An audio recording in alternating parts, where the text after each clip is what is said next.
ആയുർവേദത്തിനെതിരെയുള്ള ഏറ്റവും വലിയ ആരോപണങ്ങളിലൊന്ന് ആയുർവേദ മരുന്നുകൾക്ക് ക്ലിനിക്കൽ ട്രയലുകളില്ല, സ്റ്റാൻഡർഡൈസേഷൻ ഇല്ല, അതിലെ ഏത് ഘടകങ്ങളാണ് പ്രവർത്തിക്കുന്നത് എന്ന് ആർക്കും അറിയില്ല. എന്തൊക്കെയോ ചില കാടും പടലും അരച്ചും കുഴച്ചും വാറ്റിയും ഒക്കെ ഉണ്ടാക്കുന്ന ഈ സാധനങ്ങൾ കഴിച്ചാൽ കരളടിച്ചു പോകും. അതിൽ നിറയെ മെർക്കുറി, ആഴ്സനിക് പോലുള്ള ഹെവി മെറ്റലുകളാണ്. അഥവാ രോഗം മാറുന്നെങ്കിൽ തന്നെ അത് തനിയെ മാറുന്നതോ പ്ലാസിബോ എഫക്റ്റോ ആണ്. ഇങ്ങനെ പോകുന്നു.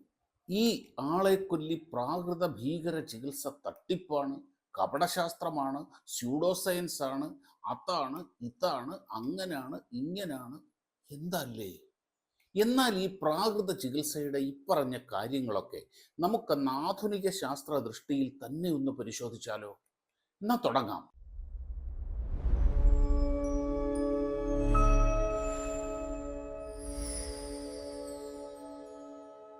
പ്രിയപ്പെട്ടവരെ, ആയുർവേദത്തിന്റെ ശാസ്ത്രീയത എന്ന വീഡിയോ പരമ്പരയുടെ ഈ എപ്പിസോഡിലേക്ക് എല്ലാവർക്കും സ്വാഗതം. അറിവും യുക്തിയും തെളിവുകളും വിശകലനം ചെയ്ത് നമുക്ക് സയൻസിനെ വിലയിരുത്താം. ചോദ്യങ്ങൾ ചോദിക്കാം, തർക്കിക്കാം, പഠിക്കാം. ചാനൽ സബ്സ്ക്രൈബ് ചെയ്തിട്ടില്ലാത്തവർ സബ്സ്ക്രൈബ് ചെയ്യുക, ലൈക്ക് ചെയ്യുക, അഭിപ്രായങ്ങൾ കമൻറ്റിൽ എഴുതുക, ബെല്ലൈക്കൺ എനേബിൾ ചെയ്യുക. സമയം കളയുന്നില്ല, നമ്മൾ വിഷയത്തിലേക്ക് കടക്കുന്നു. ആദ്യം നമുക്ക് എന്താണ് ആധുനിക രീതിയിലുള്ള ക്ലിനിക്കൽ ട്രയലുകൾ എന്ന് നോക്കാം. ഇന്ന് നമ്മൾ മോഡേൺ മെഡിസിൻ എന്ന് വിളിക്കുന്ന ചികിത്സാ രീതിയും അതിൻ്റെ ഏറ്റവും പ്രധാനപ്പെട്ട ആയുധമായ ക്ലിനിക്കൽ ട്രയൽ മെത്തഡോളജിയും ആയിരക്കണക്കിന് വർഷങ്ങളായി നിലനിന്നതൊന്നുമല്ല. രാസവസ്തുക്കളിൽ നിന്ന് പ്രത്യേക ആക്റ്റീവ് കോമ്പൗണ്ട്സ് തിരിച്ചറിയുകയും അവയുടെ ഫാർമക്കോളജിക്കൽ എഫക്റ്റുകളെ പറ്റി പഠിക്കുകയും അവയെ കൃത്യമായ ഡോസേജിൽ മരുന്നുകളാക്കി വികസിപ്പിക്കുകയും ചെയ്യുന്ന ആധുനിക ഫാർമക്കോളജി പ്രധാനമായും കഴിഞ്ഞ 1-2 നൂറ്റാണ്ടുകളിലാണ് രൂപപ്പെട്ടത്. അതുപോലെ തന്നെ ഇന്ന് നാം ഒരു മരുന്നിൻ്റെ ഫലപ്രാപ്തി പരിശോധിക്കാൻ ഉപയോഗിക്കുന്ന കൺട്രോൾഡ് ക്ലിനിക്കൽ ട്രയലുകളും വളരെ പടിപടിയായാണ് വികസിച്ചത്. 20-ാം നൂറ്റാണ്ടിൻ്റെ മധ്യകാലത്തും പല മരുന്നുകളും ഇന്നത്തെ മാനദണ്ഡങ്ങളിലുള്ള കൺട്രോൾഡ് ക്ലിനിക്കൽ ട്രയലുകളിലൂടെ തെളിയിക്കപ്പെട്ടവയായിരുന്നില്ല. അമേരിക്കയിൽ 1938 മുതൽ പുതിയ മരുന്നുകൾ വിപണിയിൽ എത്തുന്നതിന് മുമ്പ് സേഫ്റ്റി തെളിയിക്കണമെന്ന നിയമമുണ്ടായിരുന്നു. പക്ഷേ എഫക്റ്റീവ്നെസ്, അതായത് മരുന്ന് ശരിക്ക് പ്രവർത്തിക്കുന്നുണ്ടോ എന്ന് തെളിയിക്കണമെന്ന അതേ കർശനമായ നിയമപരമായ ആവശ്യം ഉണ്ടായിരുന്നില്ല. പിന്നെയാണ് തലിഡോമൈഡ് ദുരന്തം വരുന്നത്. ഗർഭിണികൾ ഉപയോഗിച്ച തലിഡോമൈഡ് മൂലം യൂറോപ്പിൽ ആയിരക്കണക്കിന് കുഞ്ഞുങ്ങൾ ഗുരുതരമായ ജന്മവൈകല്യങ്ങളോടെ ജനിച്ചു. ഈ ദുരന്തത്തിന്റെ പശ്ചാത്തലത്തിലാണ് 1962 കേഫ് ആവർ ഹാരിസ് അമെൻമെന്റ്സ് വരുന്നത്. അതോടെ ഒരു പുതിയ മരുന്ന് വിപണിയിൽ എത്തിക്കുന്നതിന് മുമ്പ് അത് സേഫ് ആണെന്ന് മാത്രമല്ല എഫക്റ്റീവ് ആണെന്നും തെളിയിക്കേണ്ടി വന്നു. അതിനായി adequate and well controlled clinical studies ആവശ്യമായി വന്നു. കൂടുതൽ കർശനമായ നിയന്ത്രണങ്ങളും നിലവിൽ വന്നു. അതായത് ഇന്ന് നമ്മൾ മോഡേൺ ക്ലിനിക്കൽ ട്രയൽ എന്ന് വിളിക്കുന്ന കർശനമായ റെഗുലേറ്ററി ഫ്രെയിംവർക്ക് ഒരു ദിവസം കൊണ്ടുണ്ടായതല്ല. പല ദുരന്തങ്ങളിൽ നിന്നും പല പിഴവുകളിൽ നിന്നും പല പതിറ്റാണ്ടുകളിലൂടെയുള്ള പഠനത്തിലൂടെയുമാണ് അത് രൂപപ്പെട്ടത്. ഒരു മരുന്ന് കഴിച്ചിട്ട് രോഗം മാറി എന്ന ഒറ്റ ഒബ്സർവേഷൻ കൊണ്ട് ആ മരുന്ന് ഫലപ്രദമാണെന്ന് മോഡേൺ മെഡിസിൻ അംഗീകരിക്കില്ല. കാരണം രോഗം സ്വാഭാവികമായും മാറിയേക്കാം, പ്ലാസിബോ ഇഫക്റ്റ് ഉണ്ടാകാം, മറ്റൊരു ചികിത്സയുടെ ഫലമായിരിക്കാം, അല്ലെങ്കിൽ രോഗിയുടെ അവസ്ഥ തന്നെ സമയത്തിനനുസരിച്ച് മാറിയതാകാം. അതുകൊണ്ട് ഈ ഘടകങ്ങളെയൊക്കെ കഴിയുന്നത്ര നിയന്ത്രിച്ചുകൊണ്ടാണ് ക്ലിനിക്കൽ ട്രയൽ രൂപകൽപ്പന ചെയ്യുന്നത്. ആദ്യമായി ഈ റിസർച്ചേഴ്സ് ഒരു പ്രോട്ടോകോൾ തയ്യാറാക്കും. ആരെ ട്രയലിൽ ഉൾപ്പെടുത്തണം, എത്ര പേരെ ഉൾപ്പെടുത്തണം, എന്ത് ഡോസ് കൊടുക്കണം, എത്ര കാലം പഠിക്കണം, എന്താണ് അളക്കേണ്ടത്, എന്താണ് സക്സസ് എന്ന് തീരുമാനിക്കണം. ഇതെല്ലാം ട്രയൽ തുടങ്ങുന്നതിന് മുമ്പേ നിശ്ചയിക്കും. പിന്നെ വരുന്ന ഏറ്റവും പ്രധാനപ്പെട്ട കാര്യങ്ങളാണ് റാൻഡമൈസേഷൻ, പ്ലാസിബോ, ബ്ലൈൻഡിംഗ് ഒക്കെ. പ്ലാസിബോ എന്ന് പറയുന്നത് പരീക്ഷിക്കുന്ന യഥാർത്ഥ മരുന്നിലെ ആക്റ്റീവ് ഇൻഗ്രീഡിയൻ്റ് ഇല്ലാത്ത പക്ഷേ മരുന്ന് പോലെ തന്നെ തോന്നിക്കുന്ന ഒരു പ്രിപ്പറേഷനാണ്. ഉദാഹരണത്തിന് ഒരു ടാബ്ലറ്റ് ആണെങ്കിൽ അതേ രൂപത്തിലും നിറത്തിലും വലിപ്പത്തിലുമുള്ള ടാബ്ലറ്റ് ആയിരിക്കാം, പക്ഷേ അതിൽ രോഗത്തെ ചികിത്സിക്കാൻ ഉദ്ദേശിച്ച ആക്റ്റീവ് ഡ്രഗ് ഉണ്ടാവില്ല. എന്തിനാണ് ഇങ്ങനെ ഒരു വ്യാജ മരുന്ന് കൊടുക്കുന്നത്? ഒരു രോഗിക്ക് മരുന്ന് കഴിക്കുന്നു എന്ന വിശ്വാസം കൊണ്ട് തന്നെ ചിലപ്പോൾ രോഗലക്ഷണങ്ങളിൽ മാറ്റമുണ്ടാകാം. ഇതാണ് പ്ലാസിബോ എഫക്റ്റ് എന്ന് പറയുന്നത്. അതിനു പുറമെ ചില രോഗങ്ങൾ ചികിത്സ ഒന്നും നൽകിയില്ലെങ്കിലും സ്വാഭാവികമായി മെച്ചപ്പെടാം. അപ്പോൾ ഒരു പുതിയ മരുന്ന് കഴിച്ച 100 പേരിൽ 70 പേർക്ക് ഇംപ്രൂവ്മെൻ്റ് ഉണ്ടായി എന്ന് മാത്രം കണ്ടാൽ ആ 70 പേരുടെ ഇംപ്രൂവ്മെൻ്റ് മുഴുവൻ മരുന്നിൻ്റെ ഫാർമക്കോളജിക്കൽ എഫക്റ്റ് ആണെന്ന് നമുക്ക് പറയാനാവില്ല. അതുകൊണ്ടാണ് ക്ലിനിക്കൽ ട്രയലിൽ മറ്റൊരു ഗ്രൂപ്പിന് പ്ലാസിബോ നൽകുന്നത്. ഒരു ഗ്രൂപ്പിന് യഥാർത്ഥ മരുന്നും മറ്റൊരു ഗ്രൂപ്പിന് പ്ലാസിബോയും നൽകുമ്പോൾ 2 ഗ്രൂപ്പുകളുടെയും ഫലങ്ങൾ തമ്മിൽ താരതമ്യം ചെയ്യാം. ഉദാഹരണത്തിന് യഥാർത്ഥ മരുന്ന് കിട്ടിയ ഗ്രൂപ്പിൽ 70% പേർ മെച്ചപ്പെട്ടു, പ്ലാസിബോ ഗ്രൂപ്പിൽ 40% പേർ മെച്ചപ്പെട്ടു എന്ന് കരുതുക. അപ്പോൾ 70% എന്ന മുഴുവൻ ഇംപ്രൂവ്മെൻറ്റും മരുന്നിൻ്റെ എഫക്റ്റ് ആണെന്ന് പറയാൻ പറ്റില്ല. ഏകദേശം 30% പോയിന്റ്സിൻ്റെ ഡിഫറൻസ് ആണ് മരുന്നിൻ്റെ സ്പെസിഫിക് ട്രീറ്റ്മെൻറ്റ് എഫക്റ്റിനെ കുറിച്ച് കൂടുതൽ പ്രസക്തമായ സൂചന നൽകുന്നത്. ഇതാണ് പ്ലാസിബോ കൺട്രോൾഡ് ക്ലിനിക്കൽ ട്രയലിൻ്റെ അടിസ്ഥാന ആശയം. തെരഞ്ഞെടുക്കപ്പെട്ട രോഗികളെ 2 ഗ്രൂപ്പായി തിരിച്ച് ഒരു ഗ്രൂപ്പിന് അവർ അറിയാതെ അഥവാ അവരെ ബ്ലൈൻഡ് ചെയ്ത് പ്ലാസിബോ മരുന്നുകൾ, ഒരു ഫലവുമില്ലാത്ത അഥവാ കള്ളമരുന്നുകൾ കൊടുക്കുന്നു. മറ്റേ ഗ്രൂപ്പിന് യഥാർത്ഥ മരുന്നുകളും കൊടുത്ത് ഫലം നിരീക്ഷിക്കുന്നു. പ്ലാസിബോ കഴിക്കുന്നവരുടെ വിചാരം യഥാർത്ഥ മരുന്നുകൾ തന്നെയാണെന്നാണ്. ഇതിൻ്റെ റിസൾട്ടിൽ പ്ലാസിബോ കൊടുത്ത് രോഗം മാറുകയോ കുറയുകയോ ചെയ്തവരേക്കാൾ കൂടുതലായിരിക്കണം യഥാർത്ഥ മരുന്ന് കൊടുത്ത് മാറിയവരുടെ എണ്ണം. എങ്കിലേ ട്രയൽ വിജയിക്കുകയുള്ളൂ. ഒരു മിനിറ്റ്, ഒന്ന് നിന്നേ. ഈ പ്ലാസിബോ എന്ന കള്ളമരുന്ന് കൊടുത്ത് രോഗം മാറുമോ? എന്നാൽ പിന്നെ എന്തിനാ ഈ കഷ്ടപ്പെടുന്നതെല്ലാം? ഇത് സയൻസിൻ്റെ ഇന്നും പൂർണ്ണമായി മനസ്സിലാകാത്ത ഒരു മായാജാലമാണ്. കൂട്ടുകാരെ, അതായത് ഞാൻ കഴിക്കുന്നത് യഥാർത്ഥ മരുന്നാണ്, ഇതുകൊണ്ട് എൻ്റെ രോഗം മാറും എന്ന മാനസികാവസ്ഥ കൊണ്ട് തന്നെ പല രോഗികളും സുഖപ്പെടാറുണ്ട്. ചികിത്സയിൽ രോഗിയുടെ മാനസികാവസ്ഥയ്ക്ക് വലിയ പങ്കുണ്ട്. അതായത് മനുഷ്യ ശരീരം എന്നത് കുറേ കെമിക്കലുകളുടെ കൂട്ടായ്മയല്ല. അതിനേക്കാളൊക്കെ ഇനിയും നമുക്ക് ചെന്നെത്താൻ കഴിയാത്ത ഒരുപാട് തലങ്ങളും മാനങ്ങളുമുള്ള ഒരത്ഭുത സൃഷ്ടിയാണ് ശരീരം, ജീവൻ എന്നതൊക്കെ. കുറേയൊക്കെ അറിഞ്ഞിട്ടുണ്ട്, അറിഞ്ഞതിനേക്കാൾ ഒരുപാട് അറിയാനുമുണ്ട്. അറിഞ്ഞത് വെച്ചുള്ള കളികൾ മാത്രമേ തൽക്കാലം നടക്കുകയുള്ളൂ. പൂർണ്ണമായി അറിയുക എന്നതൊരു മരീചിക മാത്രമാണ്.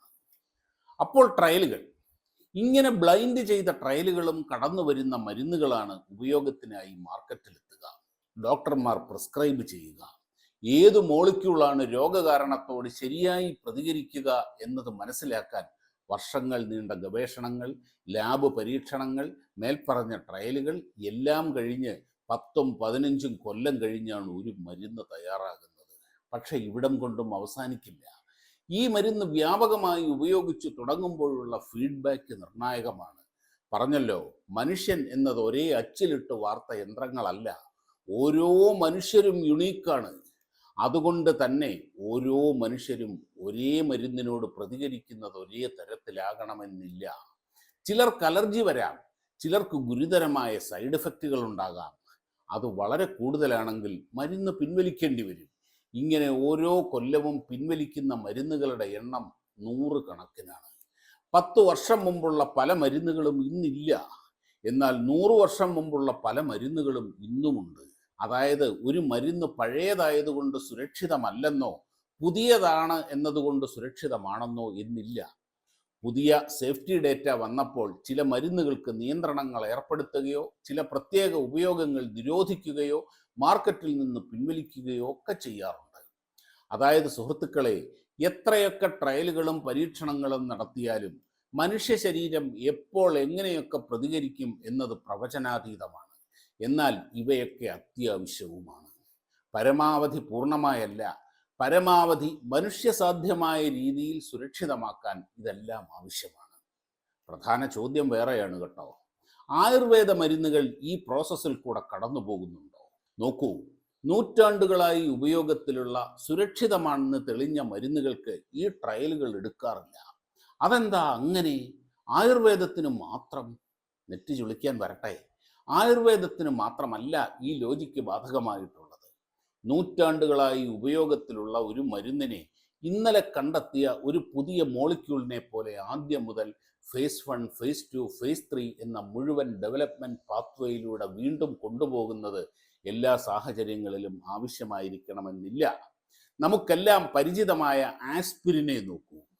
100-ലേറെ വർഷമായി ഉപയോഗിക്കുന്ന ഈ മരുന്ന് മാർക്കറ്റിൽ വന്നത് ഇന്നത്തെ phase 1, phase 2, phase 3 regulatory system നിലവിൽ വരുന്നതിനൊക്കെ വളരെ മുമ്പാണ്. ആസ്പിരിൻ യഥാർത്ഥത്തിൽ വില്ലോ എന്ന മരത്തിൻ്റെ തൊലിയിൽ നിന്നാണ് വികസിപ്പിച്ചെടുത്തത്. നൂറ്റാണ്ടുകളായി മനുഷ്യർ ഈ മരത്തോൽ പച്ചമരുന്നായി ഉപയോഗിച്ചിരുന്നു. ആയുർവേദ കഷായങ്ങൾ എങ്ങനെയാണോ കാലത്തിൻ്റെ പരീക്ഷണങ്ങളെ അതിജീവിച്ച് ജനങ്ങൾ ഉപയോഗിച്ചു പോന്നത്, അതേ ചരിത്രം തന്നെയാണ് ആസ്പിരിനുമുള്ളത്. ഇൻസുലിൻ്റെ കാര്യവും ഇത് തന്നെ. മനുഷ്യരിൽ ആദ്യമായി വിജയകരമായി ഉപയോഗിച്ചത് 1922-ലാണ്. ഇന്നത്തെ ഫേസ് 1, ഫേസ് 2, ഫേസ് 3 എന്ന ക്ലിനിക്കൽ ഡെവലപ്മെൻറ്റ് ഫ്രെയിംവർക്ക് അന്ന് നിലവിലുണ്ടായിരുന്നില്ല. അമേരിക്കൻ ഡ്രഗ് റെഗുലേറ്ററി അതോറിറ്റിയായ FDA രൂപീകരിക്കുന്നതിനും 1938 മരുന്നുകൾക്ക് കർശനമായ സുരക്ഷാ നിയമങ്ങൾ വരുന്നതിനും എത്രയോ മുമ്പ് വിപണിയിൽ ഉണ്ടായിരുന്ന മരുന്നാണ് ആസ്പിരിൻ, പെൻസിലിൻ, ഡിഗോക്സിൻ തുടങ്ങിയവ. പുതിയ നിയമം വന്നപ്പോൾ വർഷങ്ങളായി ജനങ്ങൾ ഉപയോഗിച്ച് ഫലം കണ്ട പഴയ ഇത്തരം മരുന്നുകളെ ഗ്രാൻഡ് ഫാദർ നിയമം, അങ്ങനൊരു നിയമമുണ്ട് അമേരിക്കയിൽ, ഗ്രാൻഡ് ഫാദർ നിയമപ്രകാരം സുരക്ഷിതമെന്ന് കരുതപ്പെടുന്നവ എന്ന വിഭാഗത്തിൽപ്പെടുത്തി വിപണിയിൽ തുടരാൻ അനുവദിക്കുകയാണ് ഉണ്ടായത്. അതായത് ഇവയ്ക്ക് ആധുനിക രീതിയിലുള്ള പ്ലാസിബോ ട്രയലുകൾ നടന്നിട്ടില്ല. അതുകൊണ്ട് ഒരു പ്രധാന കാര്യം മനസ്സിലാക്കണം. ഒരു മരുന്നിൻ്റെ സേഫ്റ്റിയും എഫക്റ്റീവ്നെസ്സും തെളിയിക്കാനുള്ള ഒരേയൊരു വഴി ഇന്നത്തെ ക്ലിനിക്കൽ ട്രയൽ പാത്വേ മാത്രമല്ല.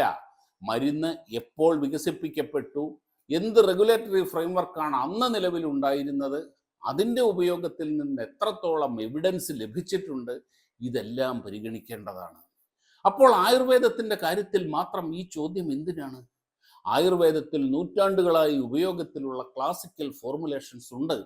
അവയെ ഇന്നലെ കണ്ടെത്തിയ ഒരു പുതിയ കെമിക്കൽ മോളിക്യൂളിൻ്റെ അതേ റെഗുലേറ്ററി കാറ്റഗറിയിൽ വെച്ച് നോക്കുന്നത് ശരിയല്ല. എന്നാൽ പുതിയ ആയുർവേദ മരുന്നുകൾ, ഗ്രന്ഥങ്ങളിലെ സൂചനകൾ പ്രകാരം വികസിപ്പിച്ച ആയുർവേദ മരുന്നുകൾ ആധുനിക മരുന്നുകളെ പോലെ തന്നെ 4 പ്രധാന ഘട്ടങ്ങളിലൂടെ കടന്നു പോകണം. ഫേസ് 1 വളരെ കുറഞ്ഞ ആളുകളിൽ, അതായത് ആരോഗ്യമുള്ള സന്നദ്ധ പ്രവർത്തകർ, മരുന്നിൻ്റെ സുരക്ഷിതത്വവും പാർശ്വഫലങ്ങളും പരിശോധിക്കണം. തെറാപ്യൂട്ടിക് എക്സ്പ്ലോറേറ്ററി, പരിമിതമായ രോഗികളിൽ മരുന്ന് പ്രയോഗിച്ച് അത് രോഗശമനത്തിന് എത്രത്തോളം ഫലപ്രദമാണെന്നും കൃത്യമായ ഡോസ് എത്രയെന്നും കണ്ടെത്തണം.